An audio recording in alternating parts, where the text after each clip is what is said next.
అతను ఇప్పటి వరకు ప్రాతినిధ్యం వహించినటువంటి కాపు జాతికి న్యాయం చేద్దామని వెళ్ళాడా, లేదంటే రాష్ట్ర ప్రజలందరికీ న్యాయం చేద్దామని వెళ్ళాడా? ఈ 5 ఏళ్లలో జగన్మోహన్ రెడ్డి ఏ న్యాయం ఈ ప్రజలకు చేశాడని చెప్పేసి అతనికి కనిపించింది. అతని నాయకత్వం నచ్చి ఇప్పుడు వెళ్ళాడు. ఇటీవల మళ్ళీ అతని కొడుకు టికెట్ కోసం జనసేనలో టికెట్ ట్రై చేస్తూ ఆర్థికంగా రాజకీయంగా ఎలాంటి ఏ పార్టీ కిందకి వెళ్లకుండా నేను నా ఇంట్లో అయినా నేను ఉంటాను కానీ వైసీపీ కండువా అయితే కప్పుకోనని చెప్పేసి ఇదే నోటితో ప్రకటించినటువంటి ఈ మేధావి మళ్ళీ జగన్మోహన్ రెడ్డికి ఎంత కమ్ముడు పోయి ఆ వైఎస్ఆర్సీపీ పార్టీ కండువా కప్పుకున్నాడు అన్న విషయం మనందరికీ చెప్పాలి. ఎందుకంటే ఇదే నోటితో మాట్లాడాడు, ఇదే ముద్రగడ పద్మనాభం అనే వ్యక్తి నేను వైఎస్సీపీ పార్టీ కండువా అయితే కప్పుకోను అని మాట్లాడిన వ్యక్తి ఎంత కమ్ముడు పోయి జగన్మోహన్ రెడ్డికి ఇన్నాళ్ళు రాజకీయ జీవితంలో సంపాదించుకోలేకపోయాను అనుకున్నాడా, లేదంటే ఇంక నాకు పెద్దగా వయసు లేదు ఇప్పుడు ఎంతో కొంత మూట కట్టుకుని నా కొడుకు కప్పచెప్పి వెళ్ళాలనుకున్నాడా, లేదంటే ఇంకేమన్నా ఆశించాడా, కాపు జాతిని నాశనం చేయడానికి ఏమైనా కంకణం కట్టుకున్నాడా, లేదంటే కాపు జాతి ముసుగులో కాపు నాయకుడు ముసుగులో ఆంధ్ర రాష్ట్రాన్ని కూడా నాశనం చేయడానికి కంకణం కట్టుకున్నాడా? అందుకే జగన్మోహన్ రెడ్డికి అమ్ముడు పోయి ఈ మాటలు మాట్లాడుతున్నాడు అన్న విషయం తెలియాలి. అలాగే ప్రజలు అమ్ముడు పోతారా అమ్ముడు పోరా అన్న విషయం మనకు అప్రస్తుతం.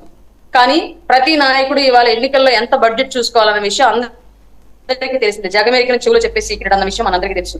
ఈ ప్రత్యేకించి పిఠాపురానికి వస్తే ఆయన మాట్లాడాడు, దాని విషయం మనం మాట్లాడుకోవాల్సి వస్తే పిఠాపురంలో ప్రజలు ఇంటింటికి వాలంటీర్ల ద్వారా మీకు ఇంటికి వచ్చి ₹1,00,000 ఇప్పిస్తాము, మీరు మాత్రం వైసీపీ అభ్యర్థికే ఓటేయాలి అని చెప్పేసి వెళ్ళి వాలంటీర్లు పర్సనల్ గా వెళ్ళి ఫ్యామిలీస్ ని కలిసి మాట్లాడుతున్నమాట వాస్తవం. మా దగ్గర ఆల్రెడీ కొన్ని ఎవిడెన్సెస్ కూడా వచ్చాయి. దాన్ని అఫీషియల్ గా రిలీజ్ చేయడానికి ఎదురు చూస్తా ఉన్నాము. టైం చూసి వాటిని కూడా రిలీజ్ చేస్తాము.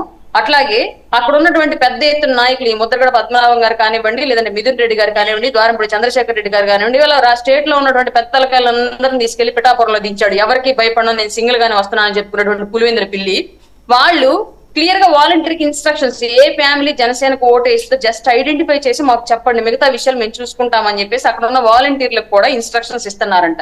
ఇవన్నీ ప్రజలు అమ్ముడుపోతారు అని చెప్పేసి ఇన్ని జాగ్రత్తలు పడుతున్న జగన్మోహన్ రెడ్డి అలాగే వీళ్ళంతా కూడా ప్రజలు నిందిస్తారని చెప్పేసి ముద్రగడ పద్మనాభం గారు మాట్లాడుతున్నారు. కానీ రాష్ట్రంలో ఏ నియోజకవర్గానికి లేనంత కాన్సన్ట్రేషన్ ఎందుకయ్యా, నువ్వు నిజంగానే బాగానే పనిచేసావని చెప్పేసి చెప్పుకుంటున్నాం కదా మనందరం. ఈ జగన్మోహన్ రెడ్డి మరి పిఠాపురం మీద ఇంత కాన్సన్ట్రేషన్ నీకు ఎందుకు పెట్టావు? ఇంతమంది నాయకుల నుంచి ఇక్కడ ఎందుకు వదిలేవు? నీకు ఎందుకు పవన్ కళ్యాణ్ గారు అంటే అంత భయం? పవన్ కళ్యాణ్ గారు గెలవకూడదు ఎందుకు అంత ప్రయత్నాలు చేస్తున్నావు అని చెప్పేసి ఎందుకు అడగలేకపోతున్నాడు? ఇతను ప్రజా నాయకుడు కదా, ఇప్పుడు గతంలో కుల సంఘాలకు నాయకుడు, వాళ్ళ ప్రజా సంఘాల నాయకుడు.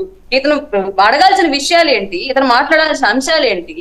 ఇవాళ రాజకీయాల్లో ₹1,00,000 కోట్ల రూపాయల బడ్జెట్ ఎందుకు రన్ అవుతుంది? తప్పేమన్నారు? ₹1,00,000 ఓటుకి ఇచ్చినా సరే మీరు ఇబ్బందుల్లో ఉంటే తీసుకోండి తప్ప మీ భవిష్యత్తు కోసం ఆలోచించే నాయకత్వాన్ని ఓటేయండి అన్నారు. అది ఎవరైనా చెప్పేది, నేనైనా అదే చెప్తాను. మీకు ఎవరైనా మీరు అవసరంలో ఉంటే ఆ టైంకి ఎలాగో ఓట్లు కొనడం అనేది రాష్ట్ర రాజకీయాలు పరిపాటిగా మారిపోయింది కాబట్టి ఇచ్చింది ఎవరైనా తీసుకొని చేపలు వేసుకోండి. మీ ఇబ్బందులు మేము తీర్చలేం కాబట్టి అప్పటికప్పుడు ఆ డబ్బుల ద్వారా తీరే ఇబ్బందుల్ని. కానీ మీ భవిష్యత్తు కోసం మాత్రం మీకోసం పనిచేసే ప్రభుత్వానికి ఓటేయండి, అది ఉమ్మడి ప్రభుత్వం అభ్యర్థి అలా చేయగలడని చెప్పేసి మేము ఓపెన్ గానే చెప్తున్నాం. దాంట్లో తప్పే ఉంది? రాజకీయాల్లో నువ్వు ఏ అంశాల మీద కాన్సన్ట్రేట్ చేసి ఒక నాయకుడిగా నువ్వు దేని మీద ప్రూవ్ అవ్వాలి, దాని మీద ప్రూవ్ అవడంలో ఫెయిల్ అయ్యావు ముద్రగడ పద్మనాభం. ఇవాళ వైసీపీ పంచన చేరి వాళ్ళ అవినీతి మాటలు వాళ్ళ అవినీతి మరకలు అందించుకోవడానికి సిద్ధపడ్డావు. నీ వల్ల ప్రజలు పిఠాపురం వాళ్ళు ఇబ్బంది పడ్డాను మేము చూస్తూ ఊరుకోం. ఓకే, పవన్ కళ్యాణ్ గారు